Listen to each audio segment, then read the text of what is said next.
right, we will now call the meeting to order. That's what is our emergency meeting. As a reminder, if you would like to speak before the council this morning, please complete a blue speaker request form and give it to the clerk prior to the item. Roll call, please. Councilmember Lorimore. Here. Councilmember Rigby. Here. Councilmember Tassari. Here. Mayor Pro Tem Yao. Here. Mayor Plott. Here. Hey, Clint, just as a reminder, make sure, we have to hit the red button to talk. Make sure you don't hit your red button to talk. Because we may lose you. I like that, but I am putting myself on mute, so that's why there's sometimes a delay. I'll give Joe credit for that one. He came up with that one. That was pretty good. That's pretty good. I like that, Joe. Dad jokes all the way. All right, we will now do item 3, public comments. Mr. Donahue, do we have any requests to speak for the public comment portion of the agenda? I'm going to go with no. Okay. We will then move to item 4.1, consideration of a resolution proclaiming the existence of an emergency situation and local emergency due to the worldwide spread of COVID-19. Brian, would you mind presenting, or actually Erica, would you mind presenting the item, please? Sure. So things have changed quite significantly since you last met on Sunday. There have been additional orders that have come down from the county prohibiting gatherings of 10 or more people unless it is for certain exceptions, which include critical city operations. It also prohibits gatherings of less than 10 people if you can't achieve social distancing, again, unless it's for a critical city operation. In addition, your public safety officials told you yesterday afternoon, I believe, that City Hall could not achieve the distancing needed in the front counter area, and City Hall has been shut to the public because of that. So things have changed quite rapidly, and because of that, we've presented to you a declaration of local emergency, which would empower the city to make additional changes to operations, and also we would like to have the discussion with council as to what you deem to be critical city operations, so we know going forward, what's going to proceed and what is not as critical in your view, at least. And then obviously Brian will have discretion within his administrative capacities as well. Thank you, Erica, for that report. Before I move to council comments and discussions, has there been anybody that's requested to speak for the public? Okay, well then I will turn the item to our council for discussion. Councilman Rigby. Thank you. Just a quick question on this. How long is this until we deem otherwise, or how long does that go into effect? By state law, once a local agency declares a local emergency, you have to review that declaration every 60 days to determine whether there's a need to continue it or not. And you can review it more frequently if you desire. And then you do have to take affirmative action to end it. So it stays open for now, but you do have an obligation to do additional declaration formally ending the local emergency. Okay, thank you. Councilman Tassari. Thank you, Mr. Mayor. Yeah, Erica, I understand by declaring a emergency, it changes how we can conduct day-to-day operations regarding the city and our facilities and personnel. But what kind of impact does it have on our public safety personnel? Are there things that they can do above and beyond what they're already authorized to do by the law? Okay, well, first, I'd just like to know, I pressed my button while you were talking and it shut your microphone off, so just note for those with microphones. So sorry about that. So because you contract with Riverside Sheriffs and with CAL FIRE, the impact of a declaration of local emergency on them is not going to be as great as a city that has its own police and fire departments. However, if the city adopts any additional orders and regulations that go beyond what the county is already imposing and the state is already imposing, then you could have your local law enforcement enforce those for you, just depending on the nature of the regulation. So just for example, hypothetically, if there was a business operating that we felt wasn't in the best interest of the public because it could be spreading something, is there action that we could take as a body to shut that down? Potentially. It depends on the nature of the business. Certain businesses where any general law city is preempted by the state law from regulating. Typically, any licensed business, like a licensed care facility, whether childcare, residential care facilities, things like that, that's an example of types of businesses that the city doesn't have power to regulate. But there are other businesses that you could potentially have the power to regulate where that could be impacted, so. All right, thank you. Councilman Lormore, since I can't see you, but then I'm sure you want to have some type of comment possibly? Yeah, may I hold off? I'm still, well, first of all, I want to note I'm not sick. I have some work responsibilities, so that's why I'm not there right now. For this is really, we're taking action to be able to implement what the state is doing and possibly take other actions, but at this time we're not taking those actions, correct? Correct. Okay. I'm gonna reserve the right to come back and ask questions at a later time, Mr. Mayor. Thank you. Thank you, Councilmember. Yeah, just one quick question. Again, I heard there was also, in doing this, Erica, maybe you can kind of touch on this, but in regarding if we do decide to move in this direction to call an emergency situation or a local emergency due to the virus, if there was, does this also make us accessible to aid if aid was needed? Correct. It's my understanding that aid is going to be made available to agencies that need it. This situation is a bit unprecedented, and so it's not entirely clear whether higher levels of government would require a declaration of local emergency in order to be eligible for aid when you have county, state, and federal declarations that are covering you. So I think some agencies are taking the approach of,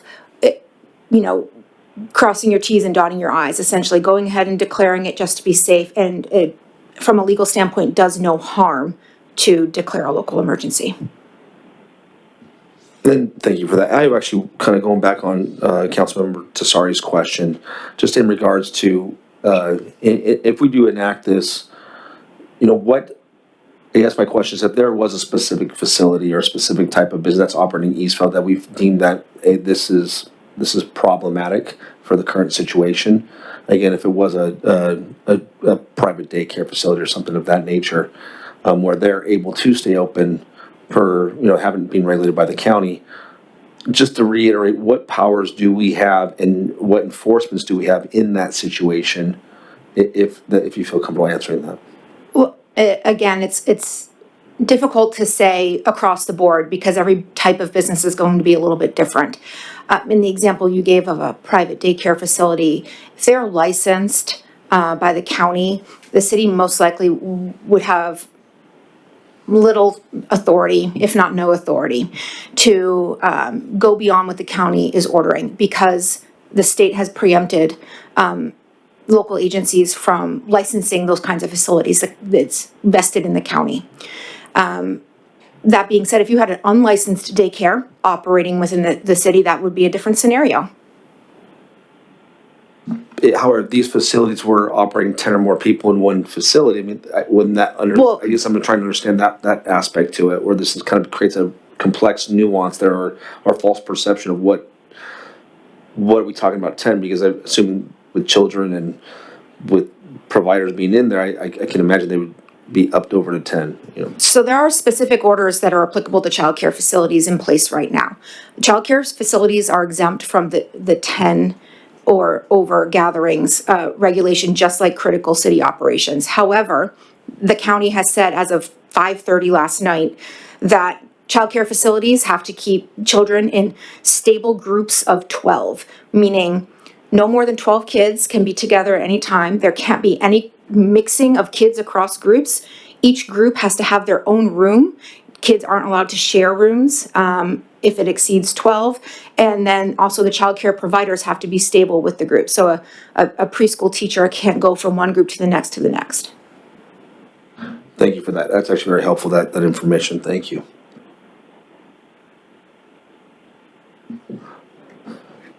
Councilmember Rigby. Thank you, Mr. Mayor. Going off of that too, with the whole 10 individual from the county, how does that affect us here? Does the space that we have here allow for that? Well, because critical city operations are exempt from the rule, it really depends on what you'd consider to be a critical city operation.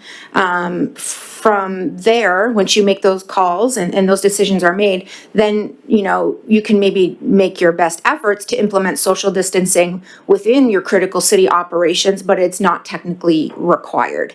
Anything that you deem to not be critical would be subject to the 10 or more rule, though.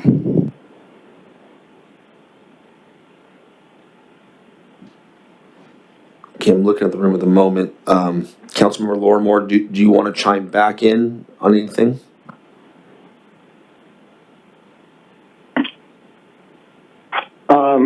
Thank you, Mr. Mayor. So, looking over the proclamation itself, we've already stated we're not taking other actions that might be for the second agenda item. Right now, we're being asked to implement these procedures as the bottom of in section 4 of this. It talks about that the city manager, as the director of emergency services, is hereby authorized to exercise his powers and duties as provided in section 2 and numbers of the Eastville Municipal Code pursuant to the city's emergency operations plan. So what is that? Could you please expand upon what that means in terms of implementing other restrictions? If passing this, what that will mean?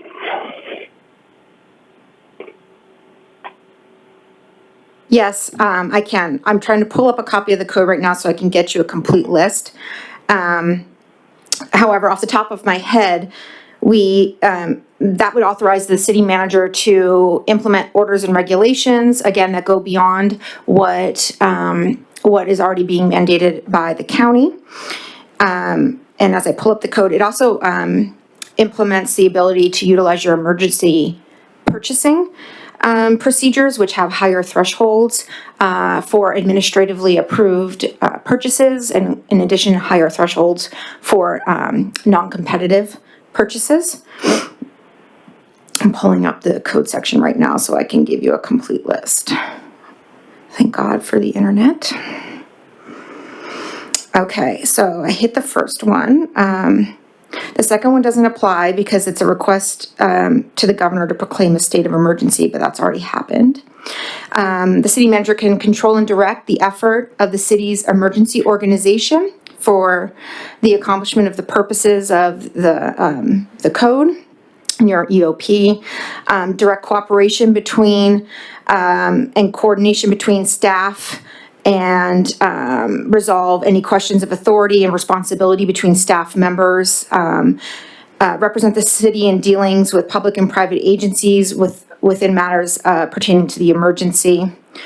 And then, as I touched on before, issue rules, regulations, and matters that are reasonably necessary to protect life and property due to the emergency, and obtaining vital supplies and things of that nature. So that's sort of the general list applicable to the current situation. There's a few others that don't apply in this current situation. They're more like state of war type situations. Okay, I appreciate that. I would like to clarify that by implementing this state of emergency, any other items that come forward, council will be, in terms of actions, council will be asked to weigh in on them? I think certainly with respect to any type of regulation impacting the public and your business community, Brian normally has the authority to have control over the administrative portion of the city. And so he has the ability to direct staff and do things of that nature. However, certainly if we're looking at, regulations that impact others outside of City Hall, then yes, that would be within the City Council's purview. Excellent, thank you. Are there any further items to discuss or questions for Erica or Brian? Councilmember Jasari. Has the manager come up with a list of what he deems critical operations? We are working on that right now, and it's a changing dynamic and fluid right now. We're trying to remain somewhat business as normal, and respecting the social distancing. And that's why you see the chairs separated by more than 6 feet, and all of you are separated more than by 6 feet. Thank you for creating that visual for us and for anybody else in the public to know that. There's actually probably more than 6 feet in this room, but awesome. All right. Would anybody else like to comment? Okay, seeing that there is none, then Mr. Mayor? Oh yeah. Just to clarify, we're just, so the emergency city or operations is the second item, right? Not this item. This is just the emergency situation and local emergency. This is just the proclamation. Correct. The way I And the understand second item will be regarding the operations. that is correct. The way Eric, if you just, you're the Yes, you're the legal absolutely. So advisor, the first but step is declaring the local emergency. The second step is a discussion of critical city operations and any direction the council would like to give and feedback you'd like to give on what you deem to be critical, certainly with respect to your meetings and your commissioners' meetings. And then if there's anything else that you want to bring up as well. So just to add on with the emergency declaration, it gives local government a quicker response capability should the need arise. We want to squash the peaking of the coronavirus as much as possible, and by doing this, we are communicating to our residents the importance of this to protect our residents and the health and welfare of our community. We are coordinating closely with the Emergency Management Department of Riverside County, as well as the Health Department of Riverside County, the state and the White House, as we are getting updates on a regular basis. And so we met on Sunday in a special meeting, and things dynamically changed from Sunday at 2:00 to Monday morning, and that's why at noon on Monday we closed the doors to the public, and it also helped reduce some of the stress from the unknown of what was coming in our front door, so that we can continue to be the information center for our city and an emergency operations center for our residents and businesses, conveying the information. We've been putting out a lot of PR as well as information and communication. We've set up a website where people can get the facts on the coronavirus and what they should be doing, and updating it regularly with mandates coming out from the county. So I'm just we're doing a lot to keep our residents informed, including a number of great videos. Mr. Mayor, I have just one more question. I know we've been updated regularly from the county. Have we had any other updates from any of our other elected officials that are representing us and dealing with this situation, or has there been any communication support or outreach from any of those to us? Are you asking mayor or staff? Either, anyone. Yeah, I can speak as no one has personally reached out to me as of yet, as far as any other of our elected officials that represent us coming from the state senate or or our assembly member. So our county, yes, but our county representatives, yes, but not necessarily our state representatives. And that's my understanding as well. We have County Board of Supervisor Karen Spiegel and her team have reached out to us, but nothing from the state has reached out yet. Thank you for that. Is there any, I'll just kind of open the floor one more here time, and then Clint, I'll give you space in just in case, because again, I can't see a nod from you, so, would anybody like to discuss or ask any questions before we decide to go to a motion? Clint, are you good?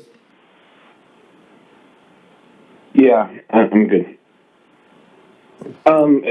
Actually, I take that back. I want to ask one more clarifying question. Can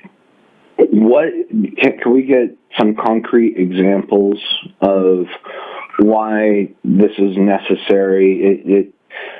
From what I'm hearing, it sounds like this is almost pro forma in light of the situation that we have. But could we get some concrete examples of what passing a state of emergency that will be helpful for us to be able to address this crisis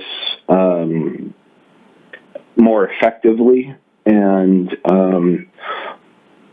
as opposed to us not passing this but having an emergency meeting like we're having now to be able to do certain things. What could somebody articulate that? I'll do my best. The best concrete example I can think of from this current crisis is the city of Los Angeles ordering the closure of bars, restaurants, and nightclubs before that kind of order came down from higher levels of government, and doing so under their local emergency declaration.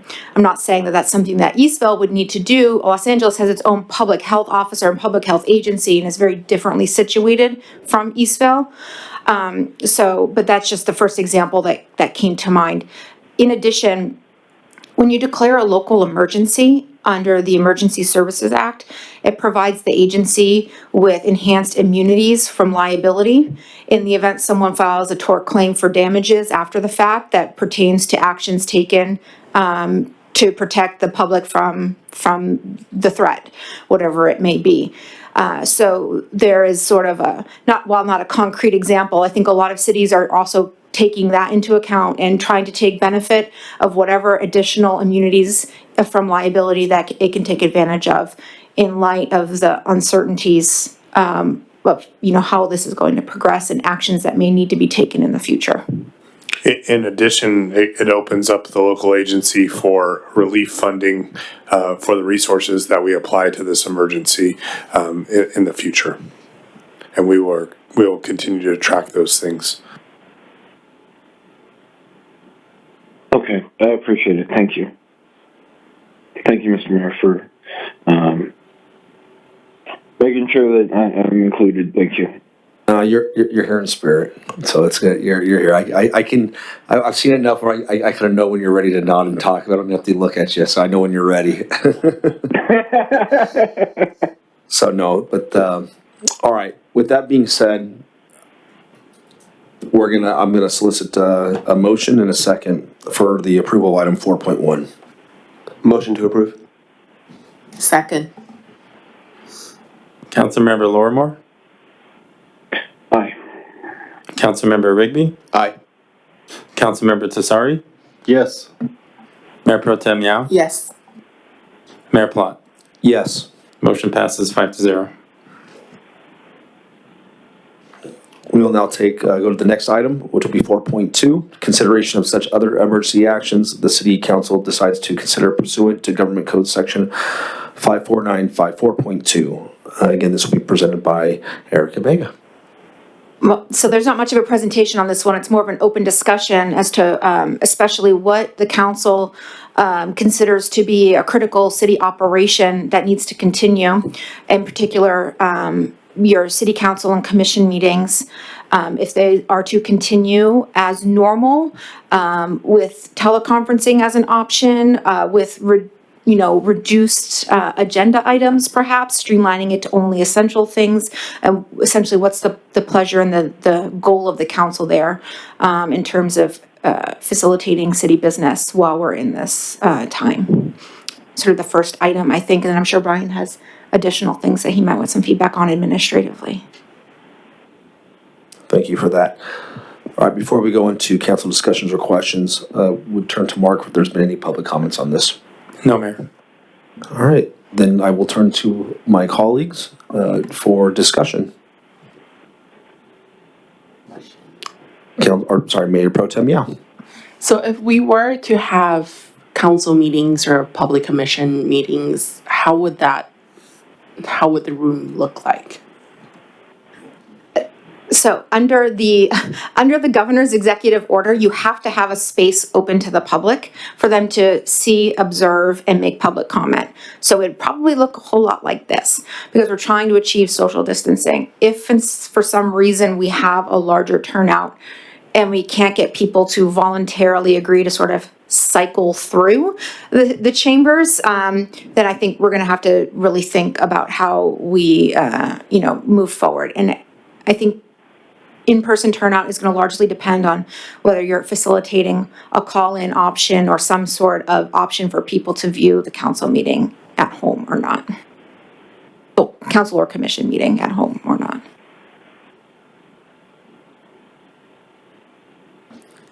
Councilman Rigby. Thank you, Mr. Mayor. Again, going back to the whole 10 individual, how does that work? So with the city council meeting, if we declare that that is a necessary city operation, is that exempt from that 10 individual?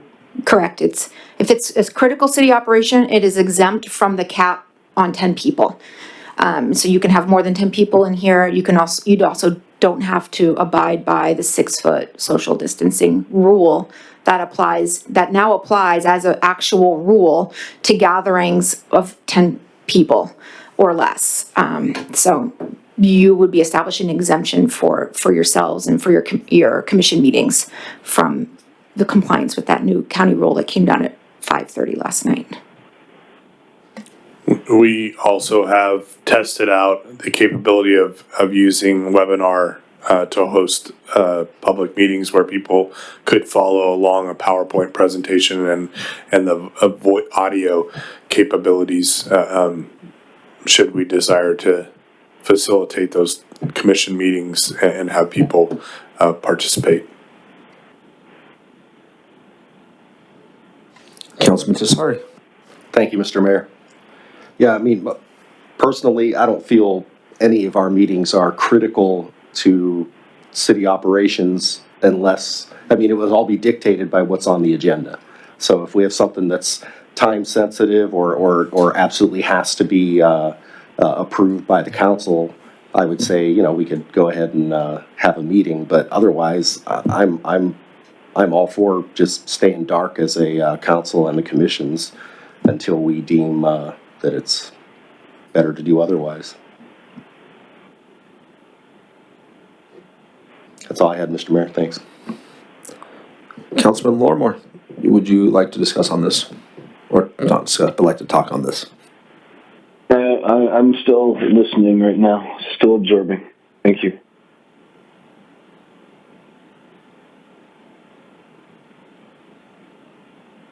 I think this really goes back to, I agree with Councilmember Tessari, and it really goes back to what we would deem to be necessary, even necessary projects right now. Because if we're required to do a 10 individual spacing or 10 individual max capacity on non-essential city operations, that goes for everyone else too. So if we're talking about large projects, those large projects may also get halted for a little while.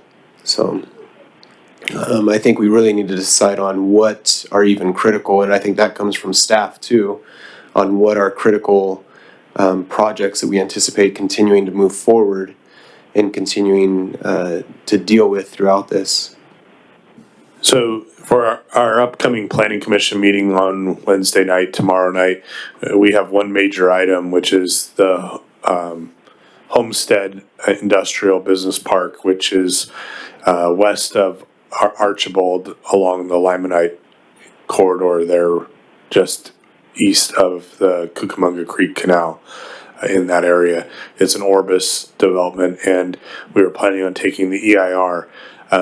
There are exceptions in the EIR and the CEQA process where council is the authority on that EIR, and we could not go to planning commission on that and just bring it to council maybe on April 8th, should the coronavirus subside by then, or in something later in April. So we don't necessarily have to go to the planning commission, and we could do a little extra outreach on social media to ask for people's written comments on that, so we could take it directly to city council. Those are some things that we could do as a body. But as far as the Public Safety Commission, besides talking about the coronavirus, we don't have anything that is urgent matter to be taken to the Public Safety Commission, and the Planning Commission we have alternatives for as well. I have one quick question, and more or less a clarification, and I apologize for the redundancy.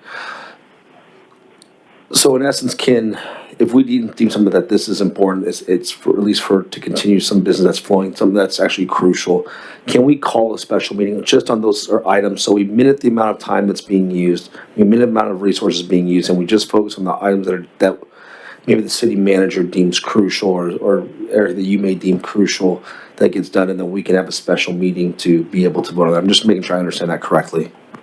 Yeah, that's an option in most cases. The state law prohibits action on certain types of things happening at special meetings, but most things can be acted on in special meetings.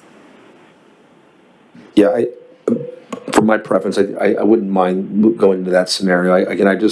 I don't like the idea of just closing everything down and not operating. But I think what we need to deem is crucial. I think that we leave it up to our staff to kind of determine that, and then particularly our city manager, city attorney, to determine what would that be, and then we can make decisions based on special council meetings. Councilman Rigby. Mr. Mayor, respectfully, I would disagree with that.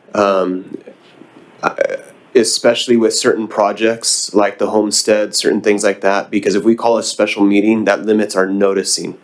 Means we don't have to notice as much, which I don't think is fair to our residents. I think we go ahead with, if we need to, with scheduled council meetings, maybe not take all of those items to the planning commission to limit the interaction with the public, just to minimize the exposure to the coronavirus.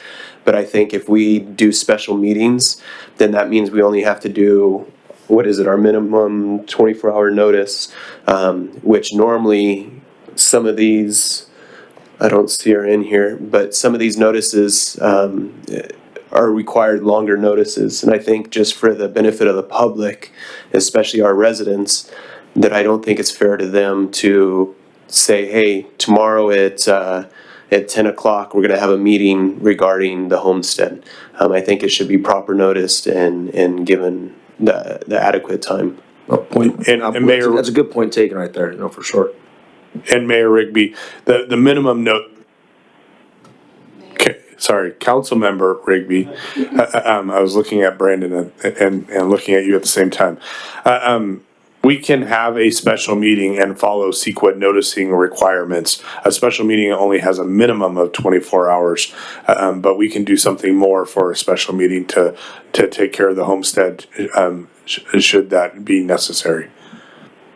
And I appreciate that, but I think for projects like this that are going to have long-term effects on our residents, I think we should go ahead with our scheduled meetings and have them very minimal.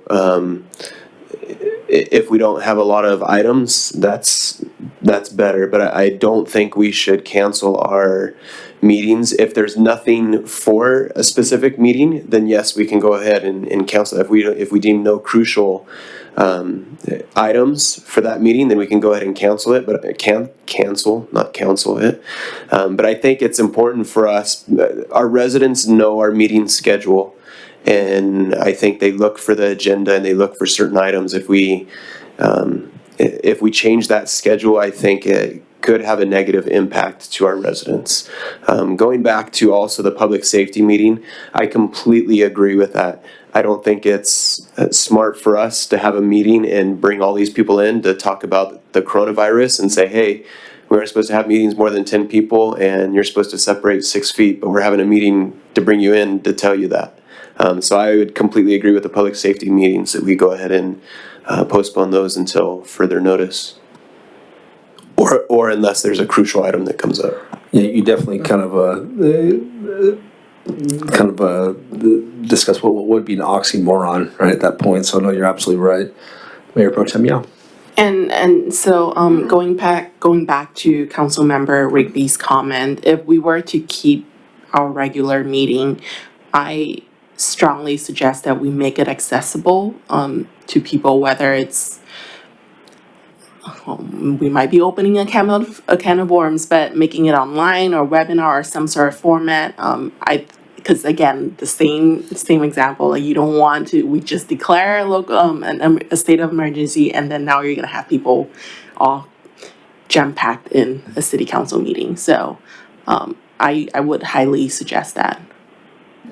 I would agree with that, and I think it's crucial for our residents and members of the public to realize that that is a little bit different now than normal times because the governor has relaxed some of the requirements through the Brown Act. So once that is reinstated, it's going to make it back to normal city council meetings. So it's important for the public to realize that if we do decide to go towards that for this temporary time, that's because the Brown Act has been temporarily relieved of some of the requirements there. So that would be the only way that we would be able to do it right now, if I'm not correct, Erica. Yeah, so certainly the Brown Act does not normally allow for members of the public to not only view the meeting, but make public comment remotely. So that's really, from the public's standpoint, the biggest change. And that would go away once the emergency goes away. But I've been in communication with Mark and telling him some of the other things that our cities I work with are thinking about and looking into doing to help facilitate maximum public participation with minimal public presence. Like some cities are offering the ability to email in your comments and we'll read them in into the record so that we say, okay, now we look to the city clerk's email to identify are there any comments on that particular item, and then we read them in so that people can submit their comments in writing. Thank you. Councilman Tessari. Thank you, Mr. Mayor. Yeah, just going back to what we've already discussed, if we don't have a pressing item that a decision needs to be made on, we know what's coming up on these next couple agendas. If there's not something that has to be done, we don't need to have a meeting. So it just goes, if we want to skip over the commission meeting, which I'm okay with doing, we have plenty of time now to notice it and let everybody know that this is going to the council, that's not going to the commission. Prepare comments, objections, whatever anybody wants to present. They have plenty of time to do it. And I think, and we don't know what's going to happen by, what is it, the 8th, April 8th? What's going to change between now and then. So that's what I would be in favor of doing. We don't need to have a meeting just to have a meeting. So a city council can act on all items that the PC Planning Commission would normally act on in these circumstances, and you could pull them all up and relieve the commissioners from coming in for this time being during this emergency. Councilman Lauren Moore, if you want to take the mic over here and maybe make a few comments as well. Mr. Mayor, I am hearing a good amount of consensus from everybody that's spoken so far. I don't know if this is germane, but I did want, this is a question that I do have with the closing of our doors, but still being open to the public. What in terms of development, like we're talking about the planning commission and projects, how are these things continuing to move forward given our current state? Are people able to submit plans? What sort of business is being curtailed that we would normally be able to do? And please, I say this, and I want to make sure that it's germane, or I can ask this question or have this question answered at a later time. Well, I can answer that. Yesterday, we were meeting with the construction teams or architects outside at the picnic table outside, and they would keep their 6-foot distance, and they would drop off their plans out there with their deposit check, and we would take it in and process it and bring out a receipt to them.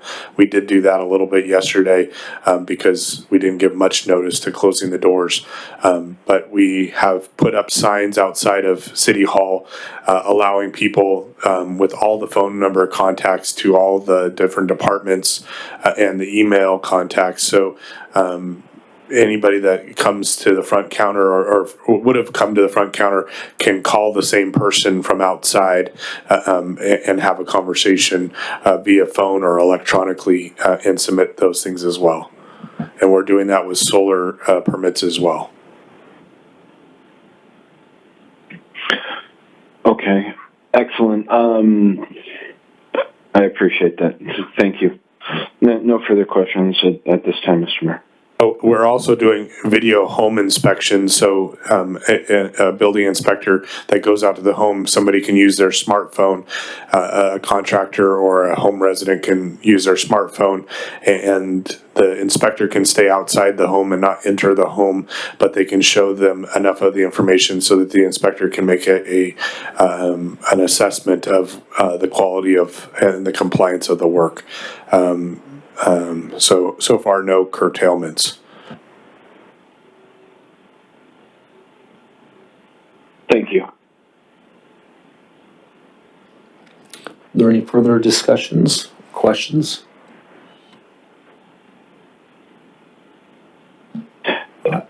Mr. Mayor, also not related to meetings, but looking at what other cities are doing outside of the rules being pushed out by the state and even the federal government and the county. In terms of restaurants, bars, I know that other cities have been looking at those sorts of things. Also questions, I do have a question about some other cities have been looking at working with their grocery stores related to senior populations being able to go earlier in the day before other crowds show up. And what else? Also, the discussion from earlier, there was talk about preschools and the county order on that. I would like to offer those items up as places of discussion, not that I am for any of those, but wondering if we should utilize this time to discuss some of those items.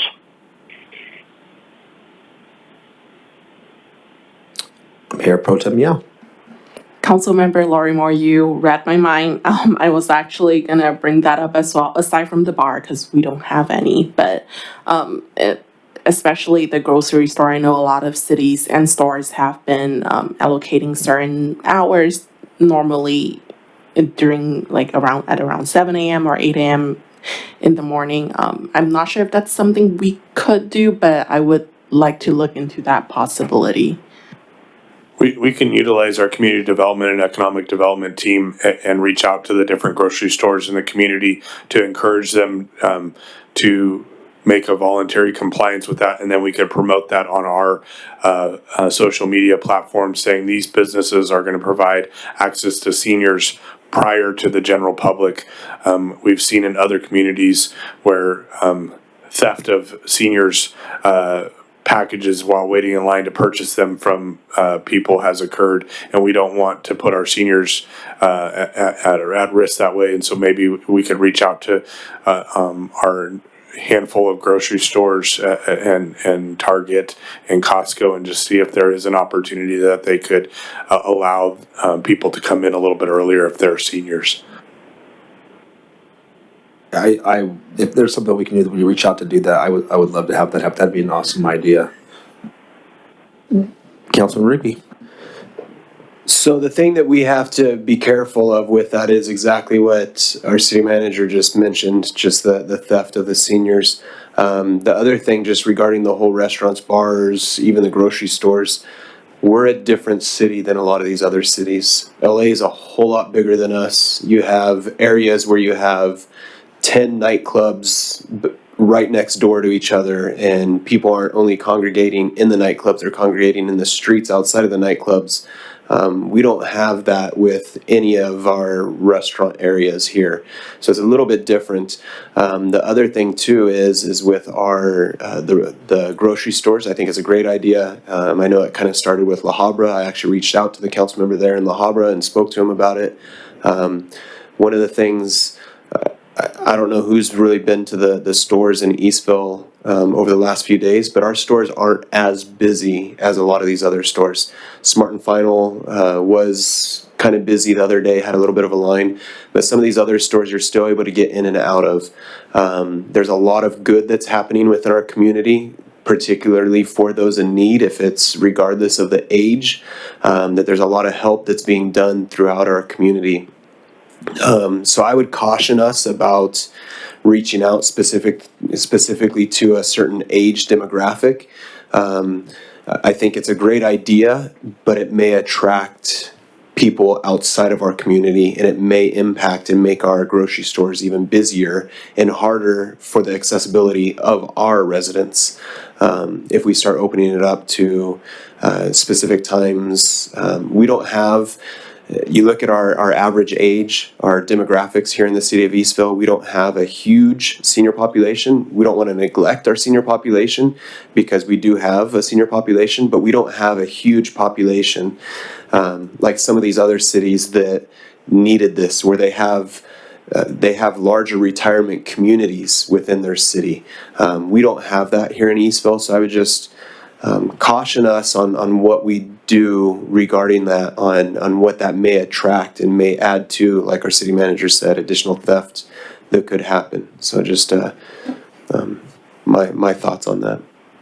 The other thing that I want to highlight is that our emergency operation giving through the Eastville Crime Watch page has helped connect faith-based organizations as well as community residents that can help go shopping for individuals. So if you're in need, there are some people out there that are willing to go on your behalf or go along with you to help you out. So utilize those great social media connections in our community.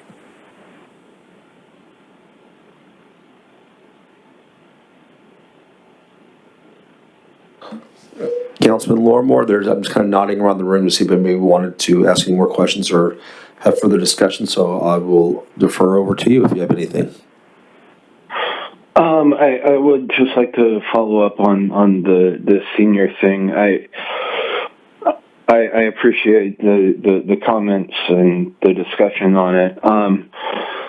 While we don't have, I will agree, while we don't have a large population of seniors in the city of Eastville with a median age of 33 in our city, we do still have seniors. And given how what we're talking about, COVID-19, impacts our population, the population that will be most impacted by this are our seniors.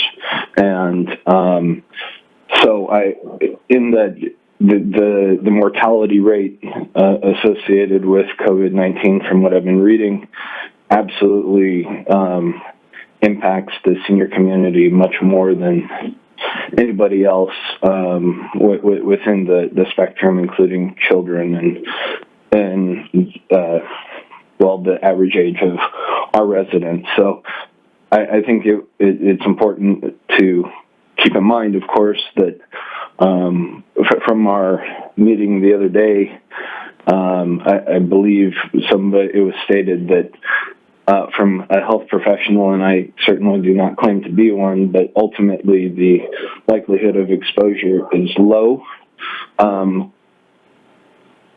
Of the populations, even though there aren't a large number in the city, we do need to be taking, given the nature of what we're addressing, we do need to take the critical population into consideration. So if this is not the time to do that, by the will of the council, I understand, but I would, and I appreciate what the Crime Watch page is doing and our giving residents are doing, but I want to make sure that we're not, just because it's not a large segment of our population, that we aren't taking preventative measures for those that need it the most. And I'd welcome any comments or on that. Further discussion. Thank you. Councilman Rigby? Thank you, Mr. Mayor. Totally agree with you, Councilmember Lorrimore. One of the things too, as I briefly spoke with the council member from La Habra that kind of started this with Northgate Market, one of the things that he ran into, and a lot of cities I would imagine are running into, is he went to all of his grocers in the city of La Habra, Stater Brothers, Vaughn's, Ralph's, all the chain ones, and was denied by all of them because it was a corporate thing that they can't do. They can't adjust things without getting proper authority from corporate. That's why Northgate was able to do it, was because they're more of a, yes, they are a chain, but they're more of a local family operated grocery store. So I'm not saying that we shouldn't try to. I'm just saying that we need to be cautious of what that could do if we do try and open it to seniors, as well as, unfortunately, here in the city of Eastville, we have larger chain grocery stores here in the city. So it may be a little bit more difficult for us to do, but I'm not saying not to do it. I'm just saying we just got to be careful and cautious what it can do and what it can bring in. I don't know that it's something that's desperately needed here in the city of Eastville, like it may be a little bit more needed in other cities. Once again, I'm proud of our city and of our residents, of what they have done and how they have reached out. If we aren't successful with having something like this, I would just encourage our residents to continue to reach out to your neighbors, see if they're in need, regardless of their age, and see how we can continue to help out. We talked about this a little bit yesterday, and just how that this is making us stronger as a community, just by us reaching out to each other and helping each other through this time. So regardless of whether or not we get a grocery store to open up early, or if we feel that that's a city's responsibility to look into, just encourage everyone to continue to reach out and help those in need. Councilman Lorrimore, did you have any further question or comments in regards to Councilman Rigby's comments? I appreciate it. I can't. I must admit I'm at a disadvantage not being in the room. I can't see people's body language. So if we're not going this route to implement anything special for in terms of the supermarkets, if we could at least start thinking about it, at least at a staff level, and see what possibilities are down the line. As far as I know, this is talking about, of course, as we move forward with the future, in that this is continually evolving. My understanding is that we don't, as far as I know, maybe things have changed. We don't have any residents in the city that have contracted the virus. This is looking at bigger picture, longer term, but if staff could start thinking about things like this and the logistics of possibly moving in that direction, it would be appreciated. Thank you. Just a quick question on that. Erica, is that something that the city has jurisdiction over? Is that something that the city can legally even do? It's a tough call. I mean, I haven't had the opportunity to research it, but while the city certainly has purview over hours of operation of businesses in your city to tell them who they can and cannot serve within those hours of operation, I think it would be a difficult mandate to defend if we were challenged on it. But, you know, these are unusual times. So if it gets to that point and you really want to pursue that action, then I can do the legwork to see what kind of argument I can come up with. And this is Clint Lorimore again. I wanted to clarify. I don't want to implement something that is making I want this to be voluntary. I realize we're a rulemaking body, but of course the first round of action would be to, in my opinion, would be to talk with the managers of these stores and see if there is a willingness on their part. I don't want to be implementing something or that forces. I think we could word something, if we are to do something official, that maybe promotes guidelines or resolutions, something like that. I'm not, it is not at least my intent at this time to pursue something that we're mandating, forcing a private business to act in a certain way. Thank you. Mayor Pro Tem, real quick. She's been kind of waiting there, so I want to give you the mic, and we'll go back to the conversation. Thank you. I was going to suggest that. So I would highly recommend having staff talk to the city, talk to the store managers first, and hopefully, and maybe we'll have a few stores. And I know we don't have a whole lot, but I do know we have, on top of my mind, we do have, on top of my head, we do have one local grocery store in the city of Eastville. So maybe we could start there, but we'll start the conversation, and then Masala House, yeah. So we'll start from there, and hopefully we don't have to take any. Hopefully we don't have to take any action, but I would like to see us, at least our staff, at least taking that action and starting that conversation. I would recommend that we do similar that La Habra did. If we strongly feel that that's something that the council desires, I think that it would be more appropriate for us to go in the community and to talk to the managers. And I will do that for the one right by my neighborhood. I'll go in today on my way home from this and talk to Smart and Final. But I think sometimes that's a little bit more powerful than some, not to say that they're always random, but to say that if a random economic manager or planning director comes in and starts talking to you, I think it comes a little bit more from the heart too when it's a council member that, hey, I live in this city. I've seen people that may need this. They may need that extra half hour. That way we don't obligate the city staff to do it, as well as then sometimes it can come sometimes I would imagine from a manager standpoint, it'll see like, oh no, is the city coming on and forcing me to do this? From a council member, we can come from the aspect of a council member as well as from a resident. Hey, have you thought about doing this? The other thing is I hate to keep on going back to La Habra, but look at the publicity that La Habra's Northgate has got over the last 24 hours.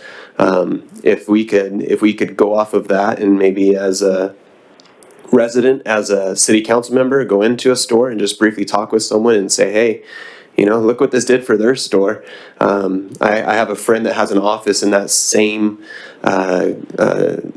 shopping center there that Northgate is, and he said that the line was incredibly long, that he's on the other side of the shopping center, and the line went all the way in front of his office, which they've never seen even with all the lines that have been going on. So there's a lot of positive publicity that can come from that, and I would recommend that we don't put that on staff. We're trying to limit staff on crucial things that I don't know that that's something that staff really needs to do. It could be as simple as us each of us stopping by one place on our way home, and we just knocked out 4, and Clint can do one on his way home, 5 grocery stores that we at least asked and asked them to do that for our community.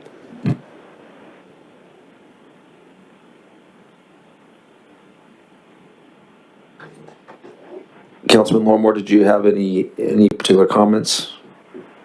Before he does, Yeah. Clint, before you do, if you go to your grocery store and you talk to them, you can even give them one of your new business cards. Yay. Awesome. And I'll be able to flash our new pin, which is pretty darn amazing. On that note, yes, given Brown Act requirements, I want to state that it would be good if we're all on the same page in that regard in terms of what the message is, and that's the difficulty that I foresee of these disparate conversations. If we're gonna pitch this individually as council members, I don't know what sort of hours, that all of us might come up with different ones. So the just food for thought, and I'd be happy. I appreciate us being proactive or being suggested that we be proactive. Just want to make sure that by us being proactive that we're not causing, and individually that we're not causing more confusion. Councilman Reby? I think it's just a matter of just giving them the information and letting them decide on what those hours are, because I think that would be the same thing coming from if it were at a staff level. I don't think we can come to them and say, hey, these are the hours that you need to open up. I think it's, hey, there's a potential need. Are you willing to assist with that need? And how are you willing to assist with that need? Because you may get some stores that say, yeah, we'll open up an hour early. You may get some stores that say, I may open up only 30 minutes early. And I think we kind of just leave it up to them.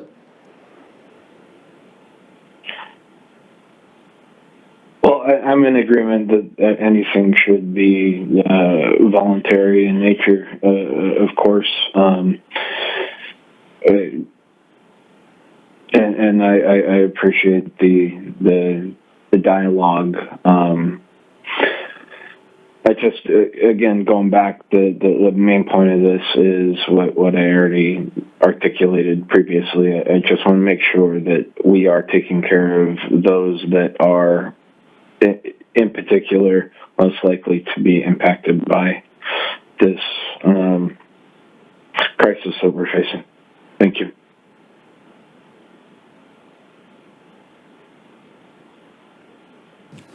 Councilman Tassari? Thank you, Mr. Mayor. Yeah, I think people can do a lot more if they just do it on an individual basis. We all know somebody in the community that's elderly, or they're immunocompromised. There's some, what we can do is, if you know them, reach out to them. You can be their grocery runner, if they need something. That way they don't have to go out and expose themselves. You can drop it at their door. You don't have to have any face-to-face contact. So I know of a few people that I plan on doing that for. I've already put out, the invitation to them if they need it. So, everybody pick a few people. We have a lot of people that come to these meetings that I wouldn't want them coming down with this virus. Could definitely be fatal for some people. So that's what I would suggest. I would agree with that comment, so I'd echo that same notion as well. Are there any other comments or questions? And just kind of for the record, Jocelyn had to leave. She had to go to a work meeting at 10, but she was able to at least provide very good comments and to at least allow us to kind of come up with a conclusive answer where we want to move forward.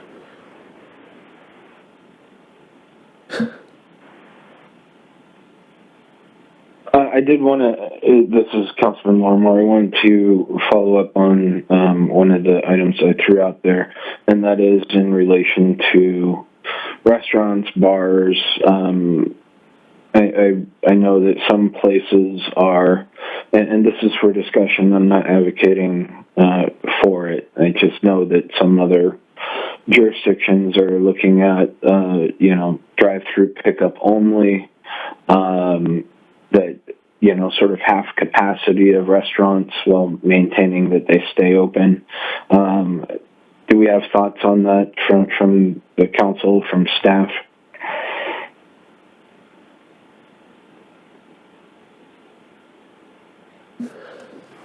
This is Todd. I'm not one, as you can tell from my previous comments, I'm not one to mandate and limit what businesses are doing. I think most businesses are socially responsible, and I think our community seems to be socially responsible. I think we just got to be careful, especially with small businesses. It can really, if we start mandating them, I think we follow the council and directive from the county. I don't know if it's bad or good, but I went to In-N-Out last night. I thought there may be some sort of shutdown, so try and go get our last night out. And there weren't a lot of people there. My wife, she's a clean freak. So when we got there, she had her disinfecting wipes, disinfected the table. Everything was good when we sat down. So I think we just continue to encourage those businesses as well as residents to have that type of behavior rather than us starting to limit or mandate what they do. I think we leave that up to the true professionals coming from the county health officer or official and kind of follow their direction. Not to mention our county health official has been very on top of this. When there's been recommendations that have been given from national or state level, our county health official has not only taken those recommendations, but has also put them into directive orders, such as the 10-person limit was a recommendation, and within a matter of time, our county health official put that into a official order. So I think we continue to take their recommendation and follow their lead. Okay, thank you, Councilmember Rigby. I want to, apparently I want to make sure that it is understood that it was for discussion that I'm throwing it out there. I have similar sentiments to yourself, Councilmember Rigby, on doing things on a basis that is not mandatory. That being said, just watching what is going on out there in other communities, my big concern is that we want to go through and implement policies or have policies in place that help to limit the spread. There needs to be, we as officials should be thinking, maybe not today, but as we move forward, about having some interventions in order to decrease the likelihood of spread of this.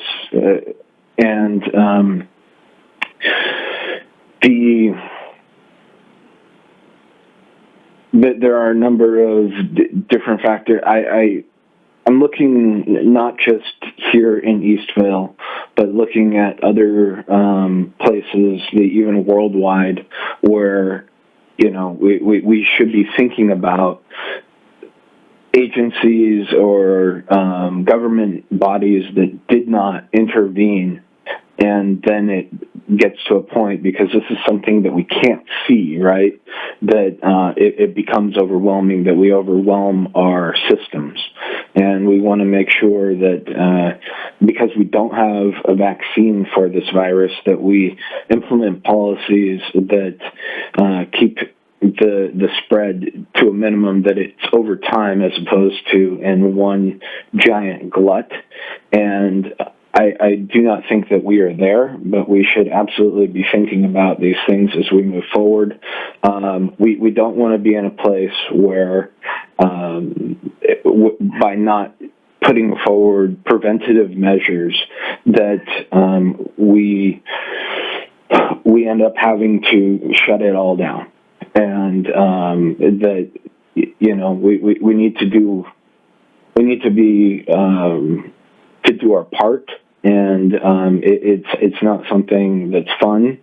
And again, I agree that we should, this should be something that individuals do, or individual companies do on, ideally, an individual basis that they want to do it, but we can provide at least suggestions, best practices, something that we should be truly thinking about. And because, you know, Italy shut down completely. Everybody's quarantined. You know, China, same thing. They're coming out of it.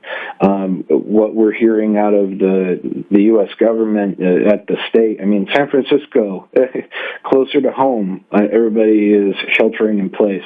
I want to make sure that we don't have to get to that place. That's why I bring this up for discussion. And I apologize if that was long-winded, but it's been on my mind for a while. Thank you. I think it's a great discussion and great information. I think it's one of those that, with us being a smaller city, we don't have our own law enforcement, we don't have our own fire, we don't have our own health department division, so we rely heavily on our contract cities or our contract partners. So I think we rely on their recommendations rather than us as 5 council members that have very, very little medical knowledge to start making these decisions. I think I was just talking to Erica offline. I've been very impressed with our county health official, with how many cases that we have in the county, but how he continues to try to protect our county. I think he's doing a great job. He's taken recommendations and he's put those into local orders, which you would think that we would have a lot more cases that, oh, is that why he's doing these things? But I think, I believe that it's because he's trying to protect our county as much as he can with with information that he has. So I would recommend that, yes, we keep this on the forefront of our knowledge of our minds to be aware of this. But I think at this time we just defer to the county health officials, to CAL FIRE health official. He was, what was a battalion chief or bureau chief? He was the EMS bureau chief. Yeah, I think he was very, very informative when we spoke to him on Sunday. So I think we defer to those, and we continue to receive recommendations from them as well as our legal side. And I'll just kind of clarify, because we've gone over a lot of different items, really kind of gone everywhere. And I think I'm going to be curious how this motion's going to go, because there's a lot of stuff we've discussed, some relative, some not relevant. Or at least give direction to staff, sorry, not a motion. But the one thing that we may be discussing points now that may not seem relevant, but in 24 hours they may be very relevant. And so, you know, it's hard to predict, but I think as long as we're, you know, as council members, where we can make decisions for our city, as long as we're able to be available, to be ready for an emergency type meeting, or we give certain authorities to the city manager, depending on what it is, to be able to activate certain things.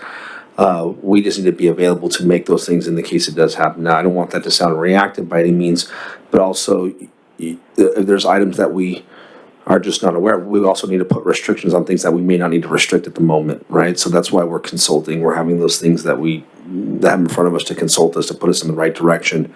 I'm using that as a neutral comment to just explain that things can just change in the moment's notice, and you know, take that for what it is, but just want to make that comment. And Mr. Mayor, I appreciate that comment. I think it's very spot on. This is still such a fluid situation and crisis that our nation is in. Before I came here today, I don't know if anyone else had the opportunity to listen to the national briefing by our President of the United States. He put in effect, yesterday the 15-day basically period, and today he said that 15-day period is now a 14-day period. So it's great to hear that it's not being necessarily extended, not to say that it won't, but then just also just kind of an FYI, I encourage everyone to look at that just to see what's going on, but they are also allocating funding to help with businesses that are struggling during these times. They aren't sure exactly how it's going to happen yet, but it's just a fluid situation. But I think there was a big fear that the next briefing notification from the President of the United States was going to be a complete shutdown. So there was a briefing this morning, roughly 9:30ish or so. So I encourage everyone to take a look at that. But to me, it was very comforting to hear the information that he did share. Are there any further comments or discussions that we can give direction to staff? Again, this is not a motion, so I do apologize for that comment that I made earlier, that it was a motion. This is just direction to staff. But is there any other comments or questions before we kind of start moving in a direction of what we would like to be, the direction that we would like to give to staff? Sorry, I know I've been talking a lot, but I promise this is hopefully my last, but we have a number of staff members here. I know Joe's over there falling asleep, yelling at me under his breath, but we have a number of staff members here. I want our staff to know, and I think we've shared this with you before, that our council, and I think I can speak for our council, stop me if I'm going off, but the number one priority for our council is public safety. Our staff members are part of that public safety. So that's one of the reasons that I feel that we're doing this declaration or proclamation of an emergency, so that our city manager can make those decisions if it pertains to residents, businesses, or staff members. But we want to make sure that our staff is taken care of, our staff is safe. Thus, we've done whatever we can. If there's any other recommendations, please reach out to Brian, and that's why we have given him that authorization and that authority to be able to make whatever those decisions are. But we appreciate all that you guys are doing. We appreciate you being here. I know these are the difficult times that no one knows what tomorrow is going to be like, but we appreciate your optimism and your willingness to continue to serve our community, serve our residents, and to help us. So I just wanted to say thank you, and we're going to continue to take care of you in whatever we can do. Thank you, Councilman Ribby, for those comments. Eric, is there good enough direction to where do we need to do some clarification on things? Because there's a lot that we just went over, but I wanted to maybe check with you. So I've been taking notes. I'll recap what is my understanding and correct me if I'm wrong. You want to keep with your regular schedule for city council meetings, but minimize the items that are on those meeting agendas to just essential items necessary for continuity of city business or important projects, things of that nature, which will be within the discretion of staff to determine what those will be, and cancel a meeting if there's nothing. Go ahead and cancel Public Safety Commission meetings unless something urgent comes up for them, not related necessarily to the coronavirus, due to the sort of irony of calling them into a meeting to discuss why you shouldn't be gathering with people. The one thing I'm not quite as clear on is planning commission, specifically the one scheduled for tomorrow, whether you want to move forward with that or not. They've already got go-to meetings sort of set up in place for it to facilitate a telephonic meeting. So Mark's nodding his head that I'm not misstating. So, and then subsequent planning commission meetings could be similar to city council, where only essential items that have to go to planning commission need to go. So does that sound about right? I'm seeing 3 head nods. Clint, are you nodding your head? Eric, can I just chime in real quick before Clint chimes in? So we were able to do a go-to-meeting type setup for council meetings. Is that that was something that Mayor Pro Tem Yao had suggested that we do, and we were all in agreement, and just want to make sure that was clear for our council meeting specifically. Yes, so we'll also implement that for council meetings. So that's my understanding with respect to public meetings. Is anyone think I got anything wrong there? Councilmember Lorimore, just you want to give an agreement? That sounds, yes, sounds good. Great, and, oh, yes, we didn't discuss finance committee meeting tonight. Joe, it's me and you, so I don't, I mean, we don't have a huge attendance in those meetings. It's usually about 4 or 5 at most, maybe one person public. I would say for the sake of, if it is held in that conference room, if we have the ability to have it here because of spacing, we allow it, then I'm okay to have that, but, you know, you good with that? Okay. Yeah, we're okay with that. Great, I think we're clear then on the direction for public meetings. And then the other thing I heard consensus agreement on was each of you individually, you council members, reaching out to your grocers here in Eastvale to encourage them to put in place some elder shopping hours, and with leaving it up to each store to determine what those hours will or will not be. But you'll at least make the connection with them to try to encourage that. Other than that, I didn't hear any clear direction on any action items for right now, though certainly we're keeping an eye on things and you may change going forward. I do, again, if we're talking for the sake of keeping an eye, in particular, because I've had a pretty large influx of emails and other various outlets reach out to me. If we can just kind of keep an eye on these private daycare facilities, and there's a lot of, and again, we don't want to overreact, but at the same time, there's legitimate arguments that could be made about these particular facilities. And so I think the comments that you made in earlier in this item, you know, there might be minimal that we can do at the current mode, but I'd like for us to keep an eye on it, just to kind of to kind of just oversee it.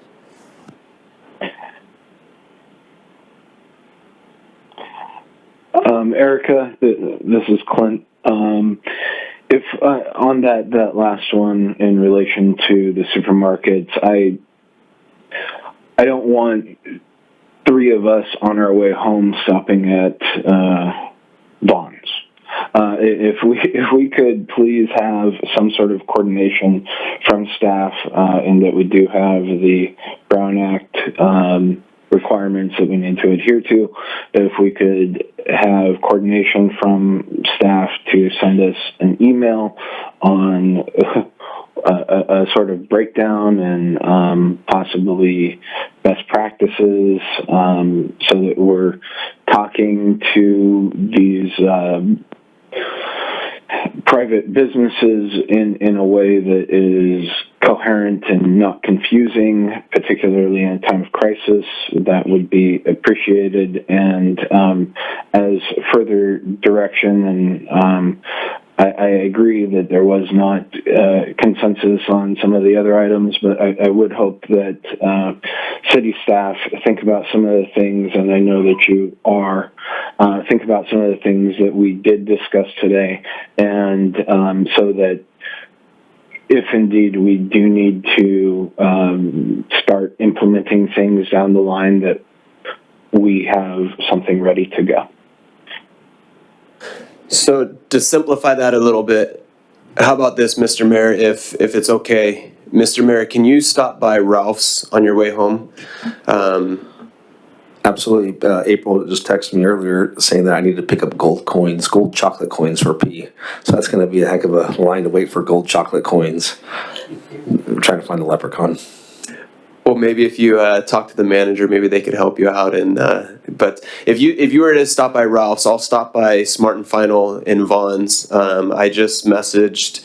I'll try and get a hold of Vino at. I believe he's involved with Masala House, and then our city manager or city staff will get a hold of Costco and see if they're willing to do anything. I think for the most part that knocks out all of our grocers. Oh, Albertsons.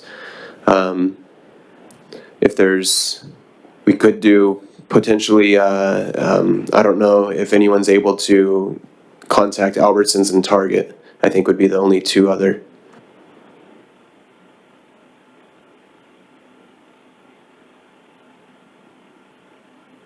How many is that total? Because we could probably just evenly divide that up.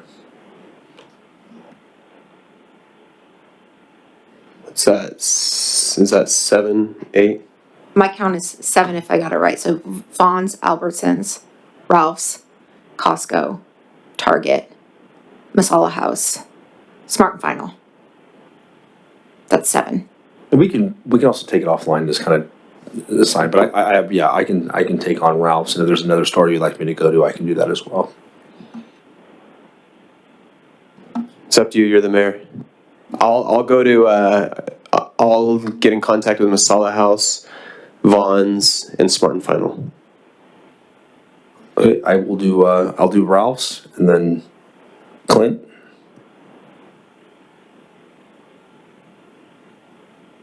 I'm sorry, I was on mute. Yes, I'm happy to go and speak with any any grocer.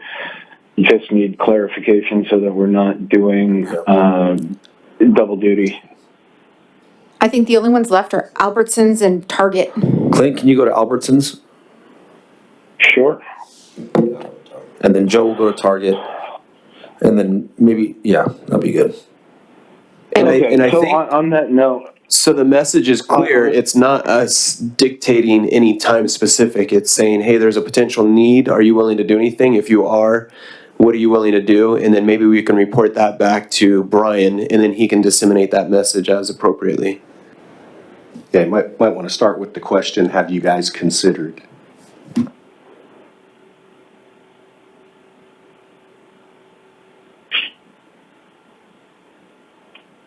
Okay, is that all pretty clear? Okay. I think that would actually conclude our council meeting. I just want to make sure that everyone's good, that we kind of have a nod before we do close this out. Clint, are you good? yeah. Okay.